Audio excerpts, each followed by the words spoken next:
Bismillahirrahmanirrahim. Assalamualaikum warahmatullahi wabarakatuh. Kembali lagi bersama saya Marisa di podcast yang membahas seputar program MBKM. Jadi kali ini seperti podcast yang sebelumnya, kita telah kehadiran seorang mahasiswa yang telah mengikuti program MBKM, yaitu program kampus mengajar dengan Teh Lantika V.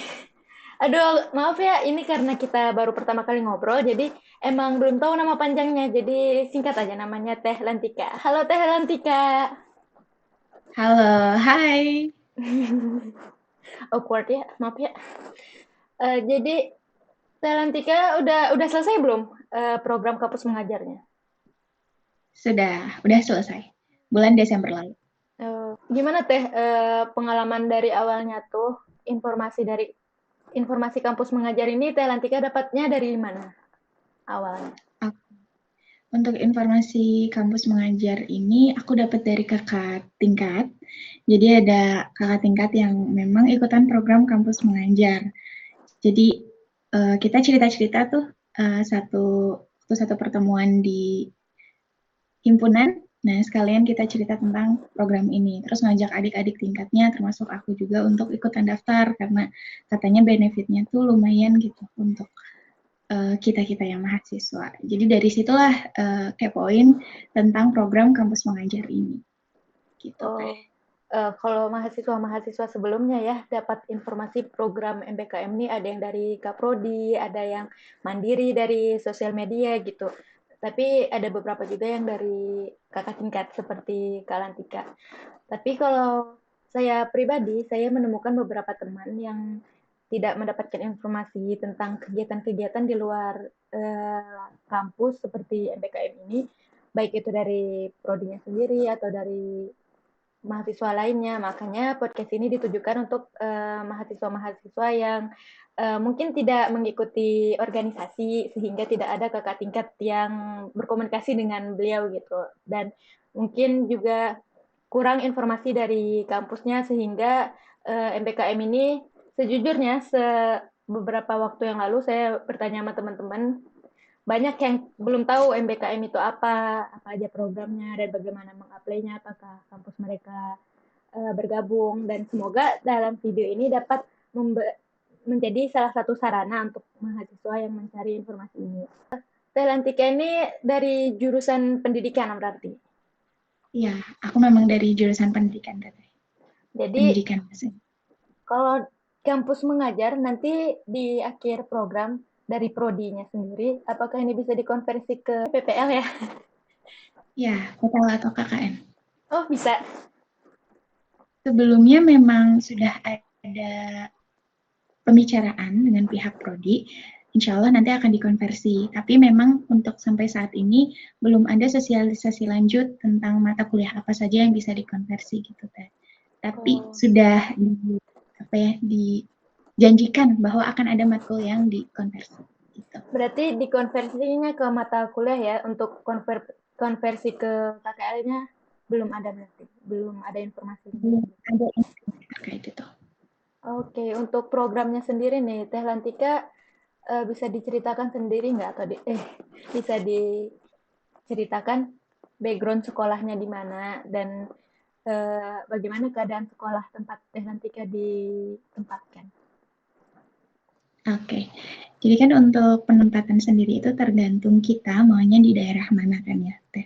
Terus Lantika pilih di daerah yang dekat dari rumah Lantika, itu di Jawa Tengah.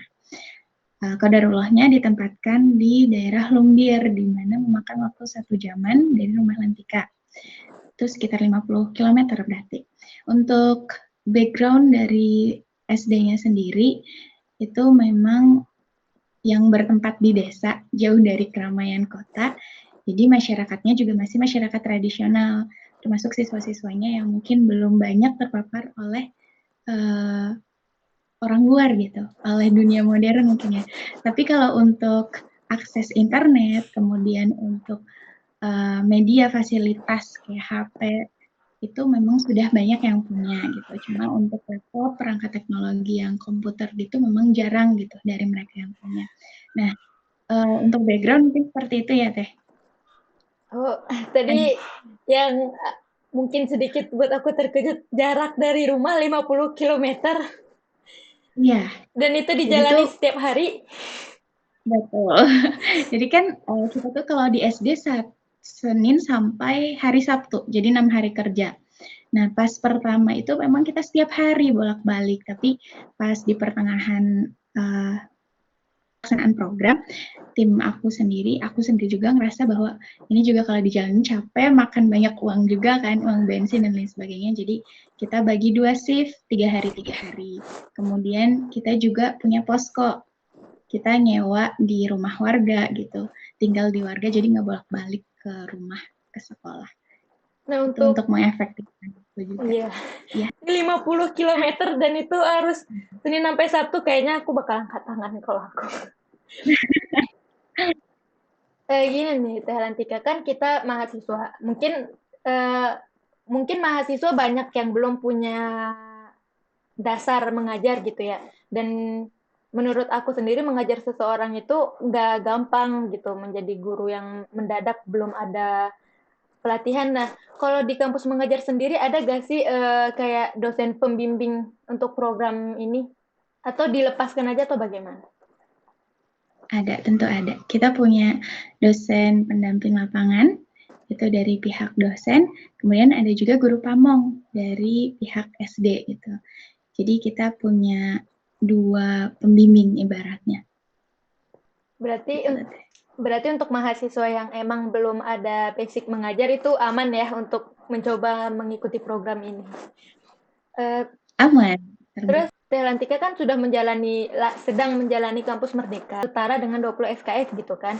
Apakah di prodi harus mengontrak mata kuliah prodi lagi atau boleh full mengabdi pada kampus mengajar aja? Oke, pada saat itu Lantika tetap menjalani kuliah teh.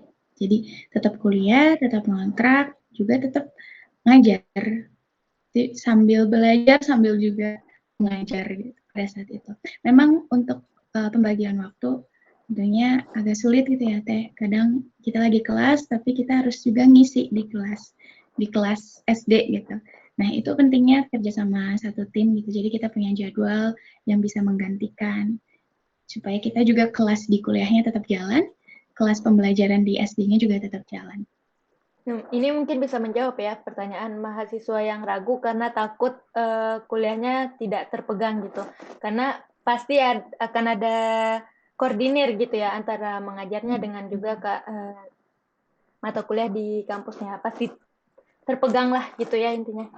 Terus Teh Lantika berarti di daerah asal ya, maksudnya di tempat Teh Lantika mengajar menganut budaya yang sama dan menggunakan bahasa yang sama. Karena kemarin di kampus mengajar di podcast sebelumnya, saya menemukan mahasiswa yang ditempatkan di tempat yang berbudaya berbeda gitu.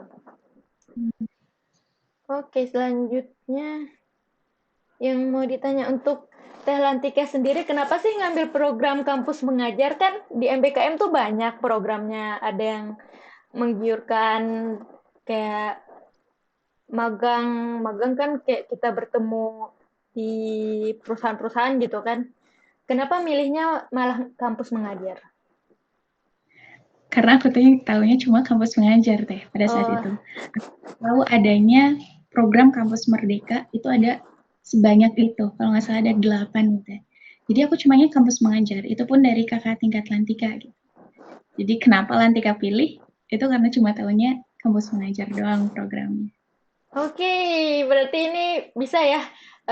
Maksud aku tuh video ini mungkin bermanfaat buat mahasiswa-mahasiswa yang awalnya mau mencoba kampus mengajar, tapi setelah menonton video ini dia akan menyadari bahwa MBKM itu nggak hanya kampus mengajar, Anda bisa mencoba program lainnya juga buat Anda-Anda yang tidak punya basic mengajar dan mau mencoba belajar di universitas. Mungkin Anda pernah memimpikan satu universitas lain gitu, Anda bisa mencoba PMM gitu ya, atau mau mencoba belajar di luar negeri bisa coba IISMA gitu, atau mencoba ide-ide baru bisa ke studi independen gitu. Oke. Sampai kita di pertanyaan terakhir nih, untuk mahasiswa-mahasiswa yang telah berencana mengambil kampus mengajar, program kampus mengajar, Delantika ada saran nggak untuk mahasiswa dalam menyiapkan diri nih untuk mengikuti program ini? Oke, siap. Mungkin saran ini juga diambil dari pengalaman Lantika sebelumnya gitu ya. Jadi ini bukan tips atau apa supaya lulus gitu. Pertama tentunya research gitu. Program apa yang sekiranya cocok dan sesuai dengan minat teman-teman di sini. Nah, kalau misalkan udah tahu, cari guidebook atau user guide-nya terkait persyaratan apa aja yang harus dipenuhi. Paling tidak harus disiapkan dari jauh-jauh hari gitu, supaya nggak mepet saat submit administrasi dan lain sebagainya.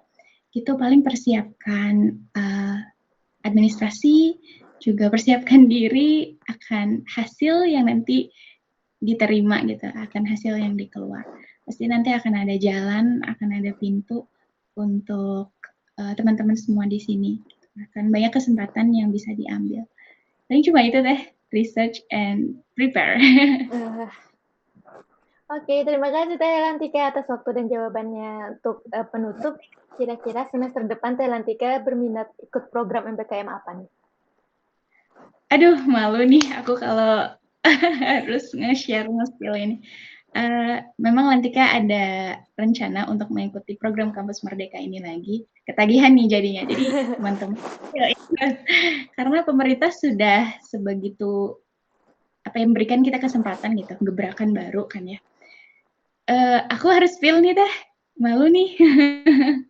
Pengen kayak ke student exchange ke luar negeri. Itu salah satu program dari kampus mereka juga di ISMA ya.